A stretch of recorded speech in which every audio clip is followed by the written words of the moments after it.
네, 오늘 말씀의 제목은 이웃되기 프로젝트입니다. 이웃되기 프로젝트. 강도 만난 사람, 정말 수치스럽게 옷이 다 벗겨지고 거의 죽을 지경이 되도록 두들겨 맞았습니다. 이 시대에 너무나 많은 사람들이 온몸에 피멍이 들고 또 다른 사람들의 조롱으로 수치가 되어 있는 그러한 모습이죠. 오늘 본문에 나오는 그 유대인과 사마리아인의 그 관계 속에서 하나님께서 우리에게 놀라운 이야기를 하십니다. 좀 이따 말씀드리겠습니다만 이 사마리아 사람과 유대인의 이 증오심은 지금까지 이어지고 있습니다. 아주 극단적입니다. 그런데 놀랍게 증오를 받던 사마리아 사람이 선한 사마리아인으로 가장 중요한 이웃으로 바뀌는 역사가 오늘 본문에 나와 있고, 유대인인 이 율법학자가 선한 사마리아 사람을 이웃이라고 고백할 수밖에 없는 기적 같은 일이 일어납니다. 여러분, 그래서 정말 이 시대를 구원하고 이 세계를 구원할 수 있는 굉장히 중요한 프로젝트, 그건 이웃되기입니다. 이웃되기. 그래서 예수님께서 인류를 치유하는 굉장히 중요한 방법이 뭐냐면 이웃되기 프로젝트를 성경 전체를 통해서 우리에게 보여주고 계신 거죠. 처절한 절규가 온 나라에 또 세계 도처에서 아우성치는 이때 어쩌면 하나님 나라 운동은 이웃되기 프로젝트가 아닌가 하는 생각이 됩니다. 자, 어떻게 이게 가능할까요? 첫 번째 중요한 것은 인식과 행동의 일치입니다. 한번 따라서 인식과 행동의 일치. 예수님께서는요, 아는 것과 되는 것의 차이를 명확하게 지적해 주고 계십니다. 내가 어떤 것을 안다는 것은 내가 어떤 것이 된다는 것과는 전혀 별개입니다. 우리가 뭘 착각하고 있냐면 내가 아는 것만큼 나는 존재가 바뀌어 있다고 생각을 해요. 근데 천만의 말씀입니다. 여러분, 한번 생각해 봅시다. 예를 들어서 우리는 지금 건강에 관심이 많죠? 어떤 영양분을 먹어야 되고 어떤 음식을 먹어야 되고 안 먹어야 되고, 영양학적으로 박사처럼 알고 있어도 그 음식 먹지 않으면 또는 먹으면 아무 소용이 없어요. 그러니까 아는 것과 실제로 내 몸에 유익이 되려면은 아는 것으로 멈춰서는 안 되고 뭐 해야 돼요? 먹어야 돼요. 여러분, 내가 아는 것과 내 상태는 별개예요. 반드시 아는 것을 행하지 않으면 나에게는 아무 유익이 없는 거예요. 오늘 본문에 진짜 많이 아는 사람이 나와요. 율법학자, 율법교사예요.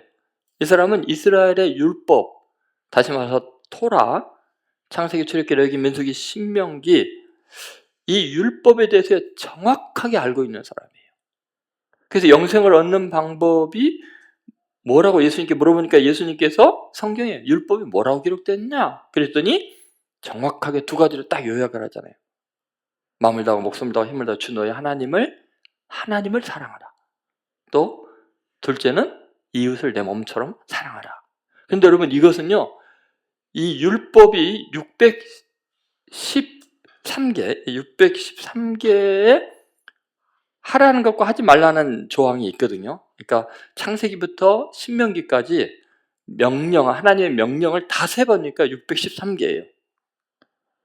그리고 그것을 다시 분석해 보니까 하지 말라는 게 365개예요. 365일. 외우기 쉽겠죠? 하라는 것은 248개예요. 두 개 합치면 613개예요. 248개가 하라는 명령이에요. 그래서 예를 들면 창세기에는 뭐가 있고 출애굽기에 뭐가 있고 쭉 있어요. 창세기에는 안식일을 지키라, 만약에 그렇다면은 그런 식으로 해서 쭉 있어요. 그런데 여러분, 이 율법학자가 얼마나 잘 알고 있는지 이 전체 613개를 딱 두 개로 줄여서 이야기했어요. 영생을 얻는 방법은 하나님을 사랑하는 것과 이웃을 사랑하는 것입니다. 여러분, 이렇게 정확하게 이야기를 했는데 예수님께서 뭐라고 그러시냐면요, 누가복음 10장 28절에 이렇게 율법학자의 상태를 분리해서 진단하십니다. 자, 한번 같이 28절 읽어보겠습니다. 시작. 예수께서 이르시되 내 대답이 옳도다. 이를 행하라. 그러면 살리라 하시니. 여기 보면 내 대답은 뭐예요? 그가 알고 있는 지식은 틀려요? 맞아요. 옳아요. 야, 너 진짜 잘한다. 정확하게 이야기했다. 그래도 못 산다. 왜요? 이를 행하라. 그러면 살리라. 여러분, 우리가 지금 교인들로서 지금 뭐를 실수하고 있냐면 굉장히 많은 것을 알고 있어요. 예배는 어떻게 드려야 되고 지금 어떻게 여러 가지가 알고 있어요. 그런데 말씀의 본질이 되는 하나님을 사랑하고 이웃을 사랑하는 것을 알고는 있지만 행하지를 않는 거예요. 이를 행하라. 그러면 살리라. 너 옳다. 네가 다 알고 있지만 그래도 너 죽는다. 안 된다. 이를 행해라. 그러면 살리라. 여러분, 지식이 효력을 발하려면 그 지식이 인격화 되어야 합니다. 예수님의 지적은 율법 교사의 자기 실상과 자기 확신을 무너뜨리는 전곡을 찌르는 비수 같은 말씀이었습니다. 이게 우리들의 모습이죠. 그러면 이 율법 학자는 이 말을 들은 다음에 당황해야 되거든요. 자, 어떻게 당황해야 되냐면 보세요. 마음을 다하고 목숨을 다하고 힘을 다해서 하나님을 사랑하라. 이거 행해야 산다는 거예요. 이웃을 너 몸처럼 사랑하라. 이를 행하라. 그리하면 살리라. 자, 여러분, 이게 복음입니까? 저주입니까? 여러분 중에 이 율법의 핵심을 지킨 사람이 있습니까? 하나님을 정말 모든 걸 다해서 사랑하십니까? 이웃을 내 몸처럼 사랑하십니까? 자신 있게 이야기할 수 있어요. 이를 행하라. 그러면 살리라. 그러면 율법학자가 이야기를 듣고 우리처럼 가슴이 무너져야죠. 이제 나 죽었구나. 어떻게 해야 될까? 그런데요, 전혀 흔들림이 없습니다. 당당합니다. 오히려 자기를 옳게 보이려고 예수님께 반문을 합니다. 그러면 내 이웃이 누구입니까? 29절에. 그럼 내 이웃이 누구입니까? 자, 보세요. 또 예수님은 지식이 아니라 인격이 되고 삶이 되지 않으면 아무 소용이 없다고 이야기했는데 또 지식으로 환원하죠. 자, 내 이웃은 뭐예요? 누구입니까? 내 이웃이 누구냐는 지식? 그걸 예수님께 왜 묻습니까? 그 사람의 이웃은 자기가 더 잘 알지 예수님이 더 잘 알겠어요? 근데 자꾸 지식으로 환원시키는 거예요. 그래서 누가복음 10장 36절에 예수님이 이렇게 물어봅니다. 그 유대인 율법 학자에게 물어보는 말이에요. 자, 같이 한번 읽어보겠습니다. 내 생각에는 이 세 사람 중에 누가 강도 만난 자의 이웃이 되겠느냐? 너는 자꾸 누가 내 이웃입니까? 라고 묻는데 이웃은 되는 거다. 그냥 존재하는 게 아니다. 율법학자는 당연히 자기의 이웃은 정말 거룩한 제사장이나 레위인 같은 또 유대인이나 자기의 이웃인 줄 알았어요. 다 착한 이웃인 줄 알았어요. 그런데 그냥 그런 존재 자체는 이웃이 되지 못해요. 원수여도 이웃 되기 프로젝트. 내가 사랑으로 섬기면 원수가 이웃이 되는 거예요. 예수님은 이렇게 몰고 갑니다. 그 입으로 누가 이웃이 되겠느냐 할 때 사마리아 사람입니다 라고 유대인의 입에서 선한 이웃이 사마리아 사람입니다. 율법 학자 입에서 나오게 만들잖아요. 정말 놀라운 화법이죠. 그래서 예수님은 이렇게 이웃에 대한 개념을 완전히 수정시키고 확장시켜 주십니다. 이것은 곧 자신의 그 빈궁한 이론들, 그것이 얼마나 허망한지를 깨닫게 하고 있는 거죠. 여러분, 이것이 굉장히 중요합니다. 그래서 우리가 신앙생활할 때 첫 번째 자기 자신이 지금 착각을 깨뜨려야 되는 게 뭐냐면 아는 것이 믿음 좋은 게 아니라는 거예요. 아는 대로 행해야 믿음이 좋은 거예요. 그럼 오늘부터 자신의 행위를 돌아보시기 바랍니다. 그런 변화가 있어야 이 민족의 희망이 있습니다. 자, 두 번째 중요한 것은 이웃되기 프로젝트의 중요한 것은 존재 가치의 변화입니다. 한번 따라 존재 가치의 변화. 여러분, 이웃되기 프로젝트의 굉장히 중요한 것은 이웃 개념의 역동성입니다. 원수가 이웃이 되는 거예요. 그리고 그 이웃이 친구가 되는 거예요. 굉장히 인생에 있어서 가치를 창출해가는 것, 나라는 존재가 점점 선한 이웃이 되어가는, 그래서 내 인생이 열매를 맺고 완성되어가는 것이 이웃되기 프로젝트예요. 여러분, 우리는요, 이웃은 존재하는 공간적인 가까움으로 이미 결정된 부동적인 것. 이웃은? 그래, 내 옆에 이웃. 이렇게 생각하는데 성경은 그렇게 말하지 않아요. 희생어린 사랑의 관계로 만들어가는 역동적인 것이 바로 이웃입니다. 율법학자와 예수님의 이웃에 대한 표현의 차이가 바로 이렇게 분명히 드러나죠. 자, 29절에서 이 이웃에 대한 개념을 이렇게 이야기합니다. 내 이웃이 누구입니까? 내 이웃이 누구입니까? 여기서 쓰이는 헬라어 동사가 st라는 동사인데, 내 이웃이 누구입니까? 이런 말은 비동사 쓰는 거, 영어로 하면 비동사. 내 이웃은 누구이다, 이다라고 쓰고 있습니다. 근데 율법학자가 이웃을 비동사로 사용할 것과 전혀 다르게 예수님은 become 동사로 사용하십니다. 36절에서 누가 강도 만난 자의 이웃이 되겠느냐 이렇게 이야기하죠.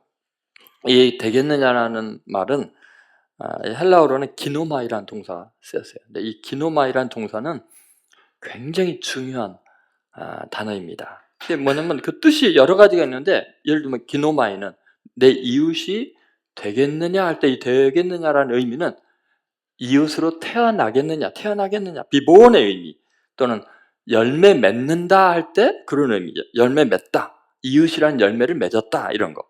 또 일어나다, 생기다, 이게 뭐예요? happen, 이웃이 생겼다, 이런 의미. 그리고 만들어지다, to be made, 이웃이 만들어졌다, 지음바 되었다, be done. 어떤 것이 되다, to become something.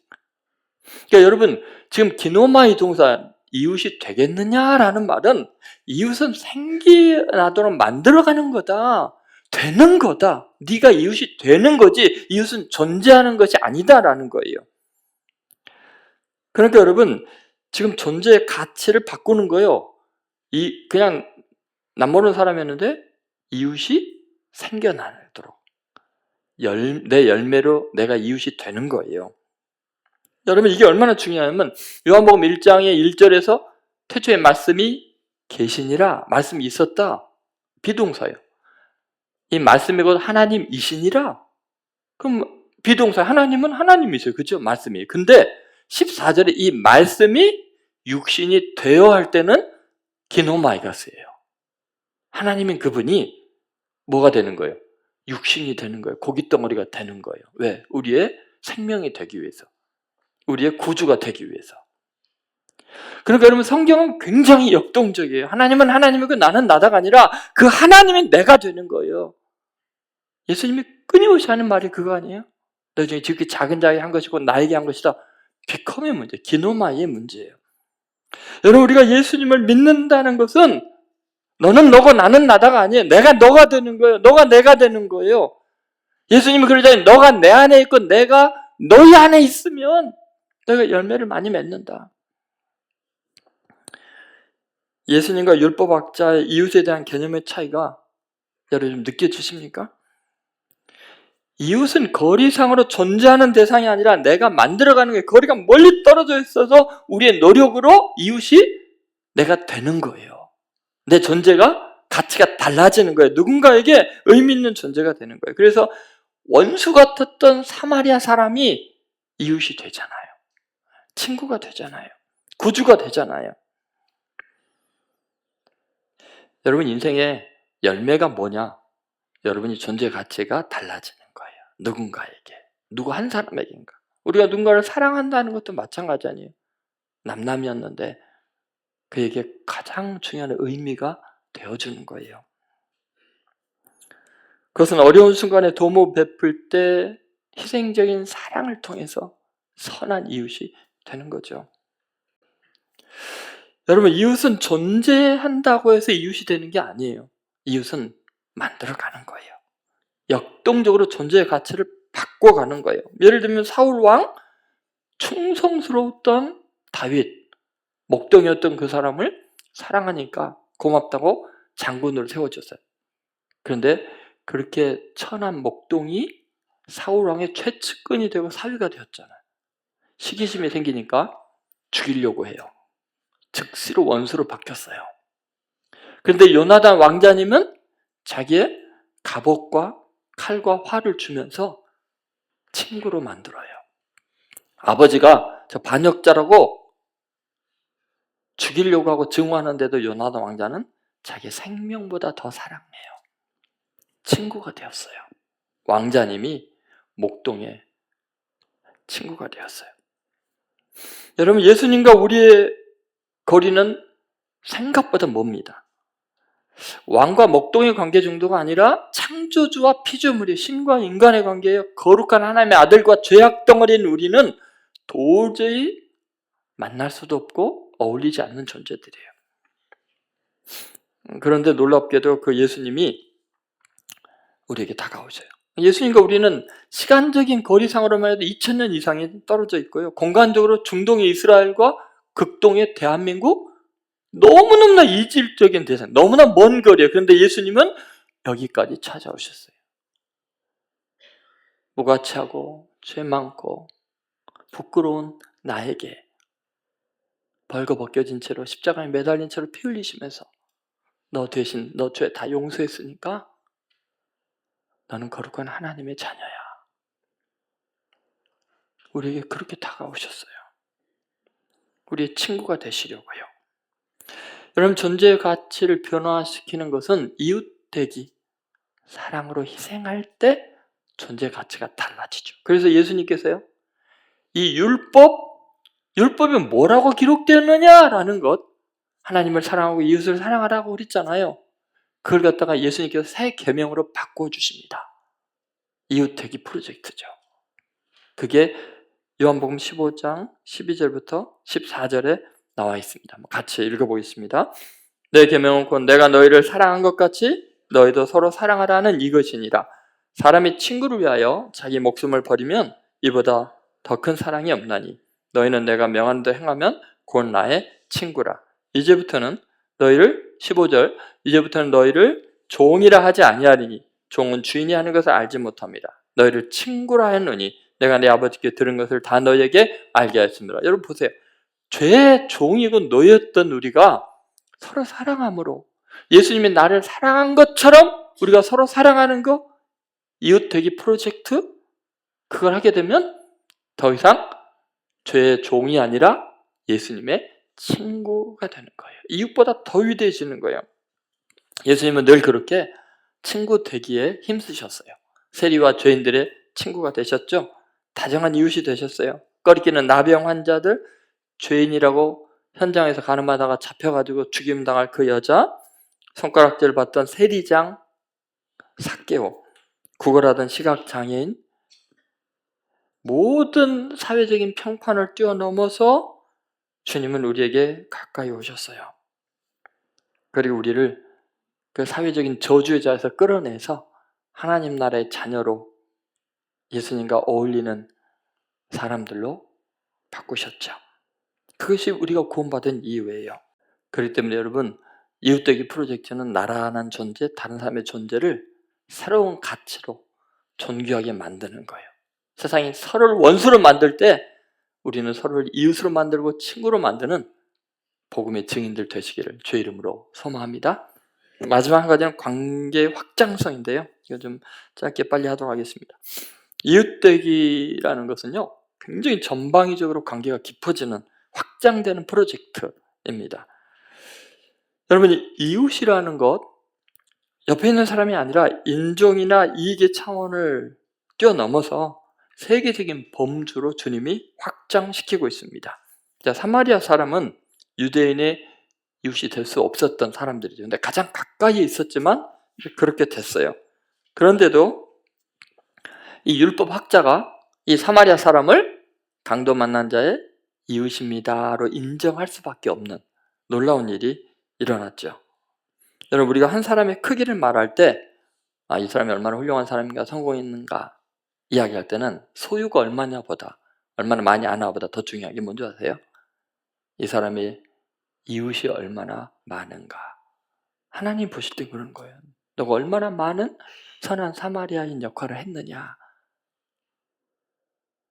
멀리 땅끝까지 있는 사람까지, 지금 아프리카에 있는 사람까지 여러분 친구가 될 수 있어요? 그것이 하나님이 보실 때 큰 사람인 거예요. 근데 이 시대는요, 정말 이웃이 될 수 있는 기회들을 너무나 많은 사람이 지나쳐요. 그래서 예수님은 하나님 나라의 복음을 전파할 때 그 이웃의 확장성에 대해서 이렇게 이야기하셨죠. 그 유명한 마태복음 28장 19절 20절 한번 보시죠. 같이 읽어보겠습니다.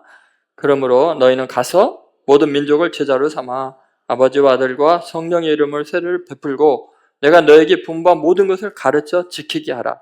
볼지어다 세상 끝날까지 너희와 항상 함께 있으리라. 자, 가라 그러잖아요. 가서 모든 민족을 제자로 삼으라고. 여러분, 우리는 이 땅에서 지금 내 자신의 뭔가를 채우는 것이 인생의 목적이 아니라 자꾸 이웃을 확장해 가라는 것은 땅끝까지 이르러서 내 증인이 되라. 그러면 내가 세상 끝날까지 너의 이웃이 되겠다. 예수님이 이웃이 되는 방법이에요. 내가 끝날까지 너희와 항상 함께 있으리라. 여러분, 예수님께서 이 이웃의 개념을 계속해서 확장해 나갈 때요, 이 단계별로 이야기를 하셨어요. 사도행전 1장 8절에 보면 이렇게 이야기하죠. 자, 같이 읽겠습니다. 오직 성령이 너에게 임하시면 너희가 권능을 받고 예루살렘과 온 유대와 사마리아와 땅끝까지 이르러 내 증인이 되리라 하시니라. 점점 나아가세요. 근데 땅끝 전이 어디예요? 사마리아라고 나오잖아요. 여러분, 땅끝처럼 먼 것이 어디냐면 내가 증오하는 대상이에요. 내 원수예요. 그런데 주님은 그들에게 내 증인이 되어라. 그러면 내가 너에게 권능을 주겠다.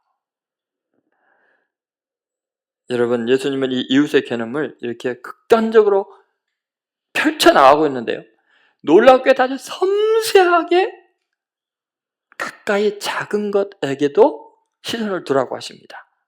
마태복음 25장 40절 한번 같이 읽겠습니다. 임금이 대답하여 이르되 내가 진실로 너에게 이르노니 너희가 여기 내 형제 중에 지극히 작은 자 하나에게 한 것이 곧 내게 한 것이니라 하시고, 여러분, 예수님은요 그렇게 이웃의 수준을, 나와 비슷한 수준을 이웃으로 생각하고 있는 세속적인 관념을 깨뜨리라는 거예요. 내가 보기에 지극히 작고 천한 인간도 이웃으로 생각해야 된다는 거예요. 왜냐하면 바로 지극히 작은 천한 사람에게 한 것이 곧 예수님에게 한 거라고 이야기를 하고 있기 때문이죠. 우리는 오늘 이 말씀을 통해서 우리 예수님 교회와 또 한국 교회가 이 증오가 가득한 시대, 이 증오의 이 파도 타기가 계속해서 출렁거리는 이때에 이걸 멈추게 하고 정말 새로운 평화의 시대, 하나님 나라가 임하게 하는데 쓰임받게 되기를 바랍니다.